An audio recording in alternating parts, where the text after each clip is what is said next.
Hi, இன்னைக்கு மீன் குழம்பு எப்படி வைக்கிறதுன்ட்டு பார்க்கலாம். நான் வந்து 3/4 கிலோ வந்து மீன் எடுத்து கழுவி சுத்தம் பண்ணி வச்சிருக்கேன். மஞ்சத்தூள் போட்டு கழுவி எடுத்து வச்சிருக்கேன். ஒரு பெரிய வெங்காயம் எடுத்து கட் பண்ணி வச்சிருக்கேன். நீங்கள் பெரிய வெங்காயத்துக்கு பதிலாக சின்ன வெங்காயம் யூஸ் படுத்திக்கிங்க, ரொம்ப டேஸ்ட்டாக இருக்கும். என்கிட்ட இன்னைக்கு சின்ன வெங்காயம் இல்லை, அதனால நான் பெரிய வெங்காயம் யூஸ் படுத்துகிறேன். 4 காஞ்ச மிளகாய், கருவேப்பிலை, பூண்டு ஒரு பூண்டு எடுத்து நல்லா தட்டி வச்சிருக்கேன். இந்த பாருங்க, இஞ்சி கொஞ்சம், ஒரு தக்காளி, புளி வந்து இந்த சைஸ்ல வந்துட்டு நான் ஊற போட்டு வச்சிருக்கேன் தண்ணியில, எண்ணெய்,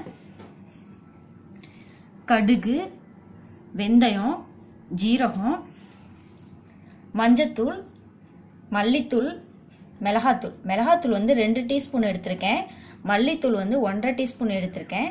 மஞ்சத்தூள் கொஞ்சமாக எடுத்திருக்கேன். உப்பு வந்து நான் செய்முறையில் காட்டுறேன். ஃபர்ஸ்ட் வந்து இதை மிக்ஸ் பண்ணிக்கலாம். தண்ணி கொஞ்சமாக ஊற்றி மிக்ஸ் பண்ணி வச்சுக்கலாம்.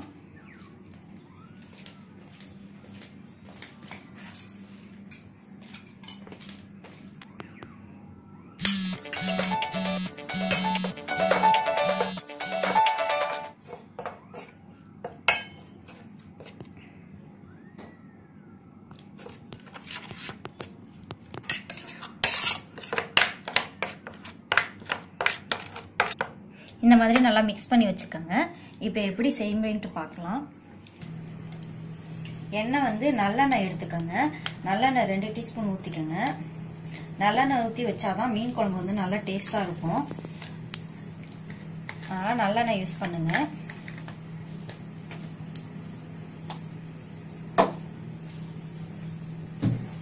நல்லா இப்படி ஆட்டி விட்டுக்கோங்க. எண்ணெய் வந்து நல்லா ஸ்ப்ரெட் ஆகும்.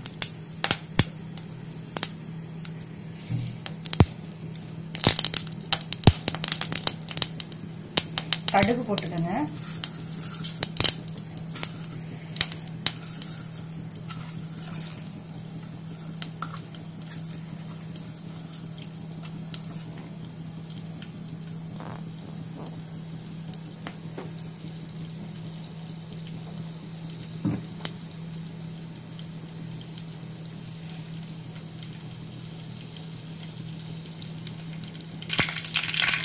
கடுகு வந்து பொரிஞ்சிருச்சு. இப்போ வந்து வெந்தயம் போட்டுக்கலாம்.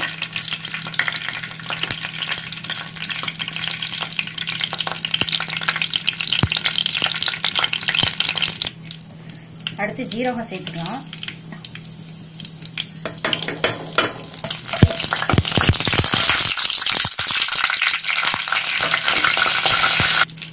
இஞ்சி சேர்த்துக்கலாம்.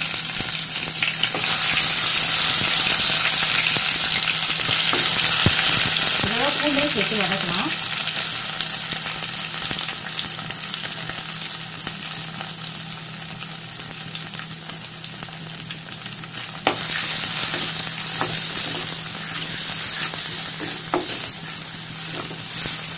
கொஞ்சம் கலர் சேஞ்ச் ஆகட்டும்.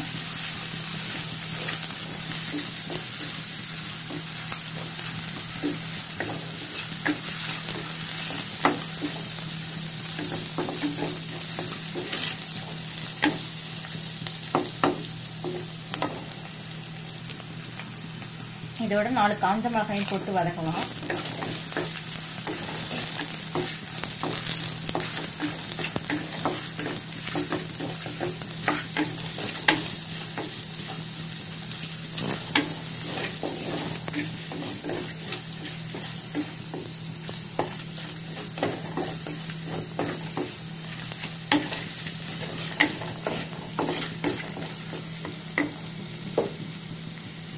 இதோட வந்து வெங்காயத்தை சேர்த்துடலாம்.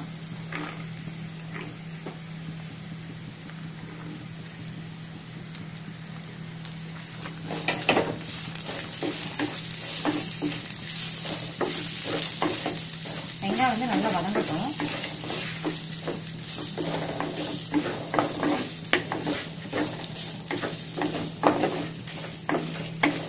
இதோட உப்பு சேர்த்து வதக்கலாம்.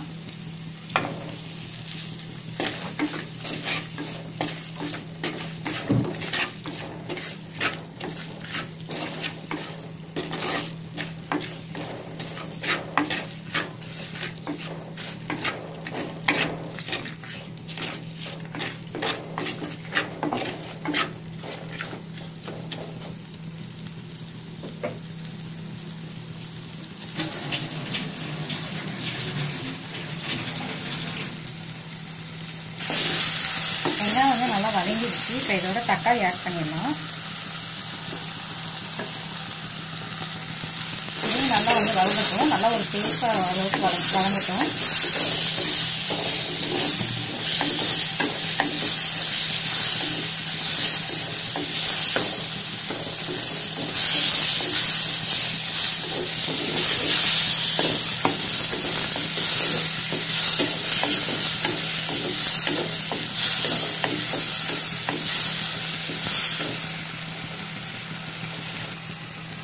இப்போ மிக்ஸ் பண்ணி வச்சுருக்க மசாலா போட்டு நல்லா வதக்கலாம். நான் வந்து ஏன் வந்து மிக்ஸ் பண்ணி போடுறேன், தண்ணி ஊற்றி மிக்ஸ் பண்ணியிருக்கேன் அப்படின்னா கருகாமல் இருக்கும். மசாலா கருகிருச்சுன்னா கொஞ்சம் கசப்பு தன்மை வந்துடும், டேஸ்ட்டு போயிடும். மண் சட்டியில் வைக்கும்போது இந்த மாதிரி வைங்க, கருகாமல் இருக்கும். இப்போ இதை வந்து நல்லா மிக்ஸ் பண்ணிடுங்க. மண் சட்டி வந்து சீக்கிரமாக கருகிடும், அதுக்காக தான் வந்து இந்த மாதிரி தண்ணி கொஞ்சம் ஆட் பண்ணி மிக்ஸ் பண்ணி வச்சுருக்கேன்.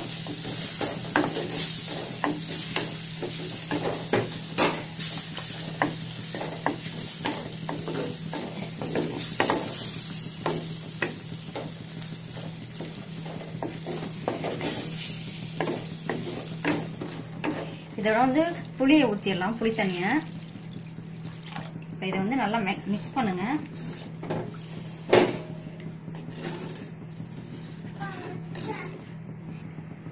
எல்லாமே போட்டு நல்லா மிக்ஸ் பண்ணிட்டேன். இதை வந்து ஒரு நல்லா 10 நிமிஷம் கொதிக்க விடுங்க. இப்போ இதில் வந்து கருவேப்பிலை ஆட் பண்ணிக்கலாம்.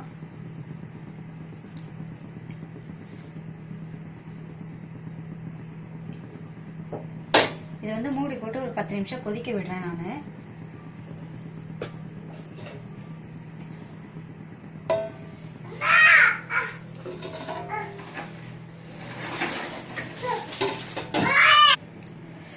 குழம்பு வந்து நல்லா சுண்டிருச்சுங்க. இப்போ வந்துட்டு மீனை போடலாம்.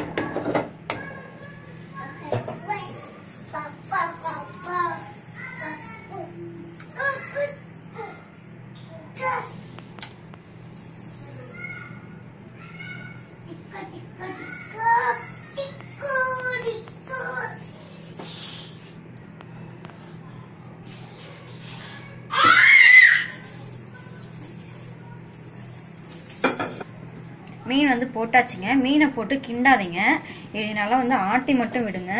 துணியை பிடிச்சி மீனை போட்டு நல்லா ஆட்டி விட்டுட்டேன். இதை வந்து நல்லா சிம்ல வச்சுக்கிட்டு கொஞ்சம் ஒரு நல்லா 10 நிமிஷம் கொதிக்க விடுங்க. நல்லா மீன் வெந்துடும். கொஞ்சம் சிம்ல வேணா மீடியம் ஃப்ளேவர்ல வச்சுக்கோங்க.